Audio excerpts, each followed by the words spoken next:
Hi, my name is Koku with blackfilm.com, and I'm here with Chelsea Harris. Hi, Chelsea. How are you? I am great. How are you doing this morning?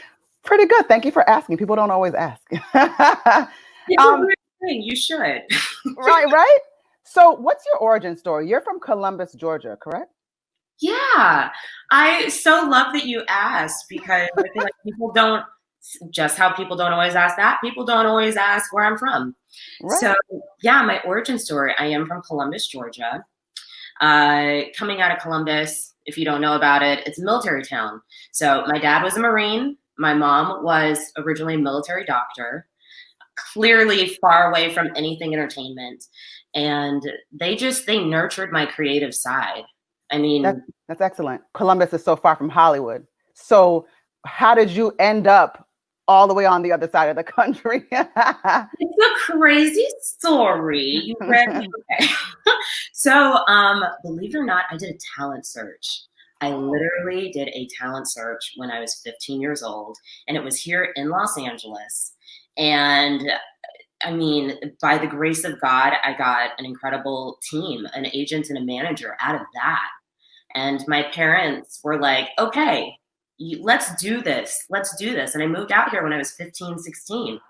Really? That's amazing. And that's amazing to have that kind of support. Everybody doesn't really have that. One thing I've noticed, people that have strong family support, they do all right in this world. I honestly think it's one of the most important things. Yeah. Having people in your corner, family, Hmm. chosen family, good friends, you need it. And I think especially with children, sometimes people can be condescending or talk down to them and not really realize that they can have goals and dreams too. And your parents just really empowered you to say, this is what I want to do. And you're doing it. That is exactly it. Thank you for recognizing that. Thank you. I love it. So let's get into it. I do want to talk about Snowpiercer, but before we do that, I did look at some previous interviews that you've done, and your previous work includes Star Trek Picard as well. But I've heard you say that you did not grow up a Trekkie. So I wanted to know, how about now? You were honest about it. I was honest about it. You know what? Okay, I have fallen in love with the whole Star Trek franchise, but not just Star Trek, sci-fi. Okay. Yeah, and reason being is because kind of like even with Snowpiercer, you can talk about like real issues and do it in a way where, like social commentary, do it in a way where it's not like so right on the nose, where yeah, it's like hidden good messages in there. Excellent. So let's get back to Snowpiercer. So you're in the upcoming season 2, and playing the character Sykes. Who is Sykes, and what drew you to that role? Ooh. So Sykes is one of my loves of characters that I've gotten to play because she's so different from any other character I've gotten to play. So she is Wilford's right-hand woman. Wilford is the person who created this entire world of Snowpiercer. He's created this train that circles the earth. And Sykes has been his henchwoman in a sense. She's the one that keeps order and is his eyes and his ears on the train. And I love that as a Black woman, that it is a Black woman though that gets to be in this position of power. And when you see her, she's beautiful, but she's been through some fights. She has scars. She's ragged. She looks a little tired, and she's got like such a fight in her. I really love her. I like how you're speaking about it. Like, you sound like this was not just a job. Like, you really, yeah. Some people, sometimes it's just, hey, I got it. But you sound really into the role. I like that.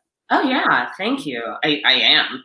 And how different would you say that the series is from your research, from the movie? Ooh, okay. So the series is very different from the movie.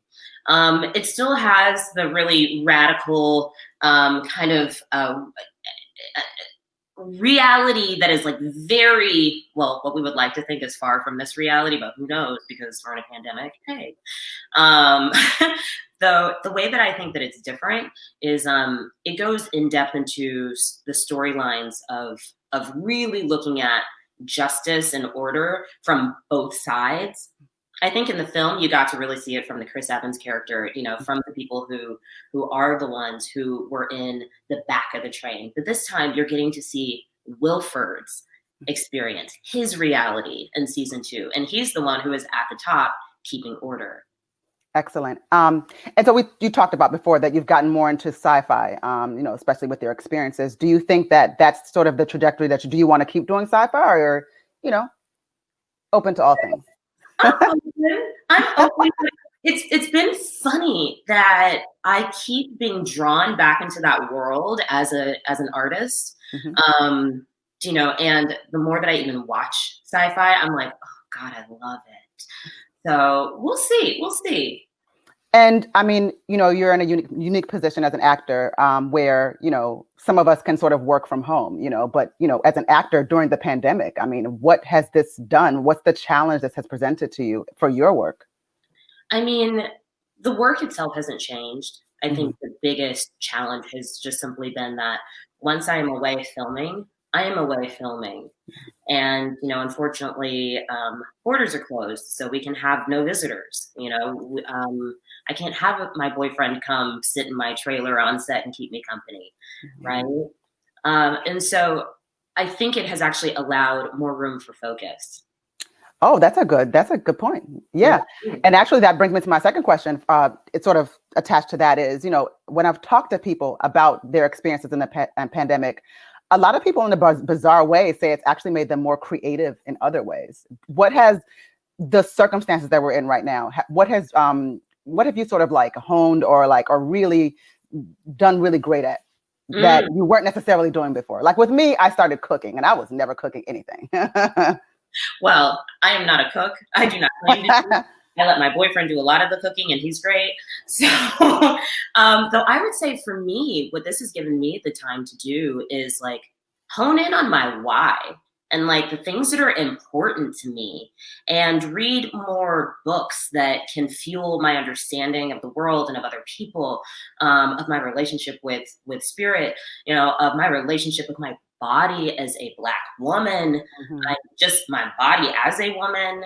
That's what this has given me the time to do. It's like really honing in on what's important to my soul, You're like a life lessons kind of girl. I like talking to you. I'm learning something over here.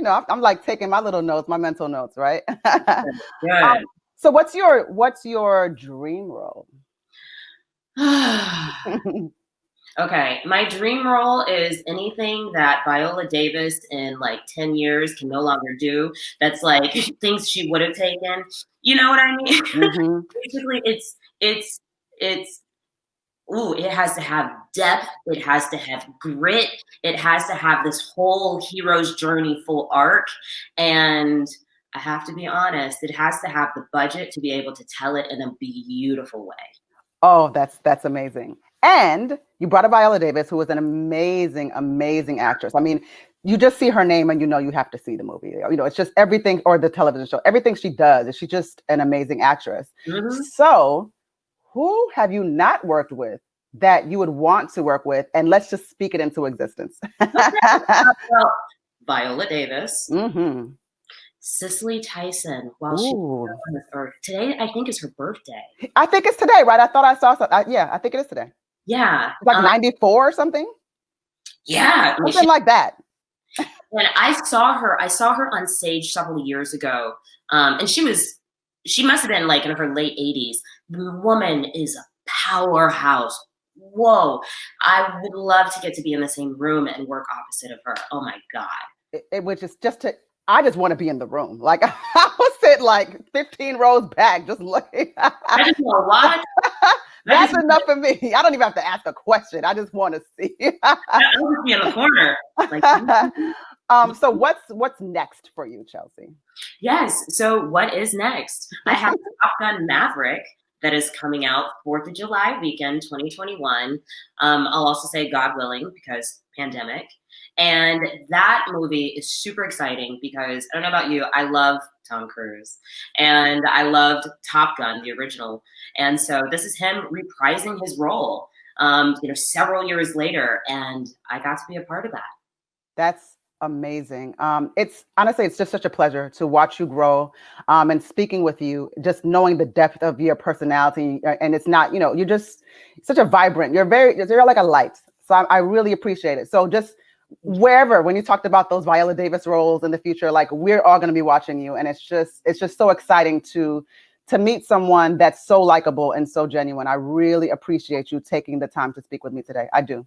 Thank you. I received that. Thank you. Thank you. It's very nice. And just you're just being you, but you don't even realize, you know, I'll say this to everybody, you know. I have watched the interviews. I receive it. So I do thank you so much for talking with me today, Chelsea. And my name is Koku with blackfilm.com. This is the fabulous Chelsea Harris.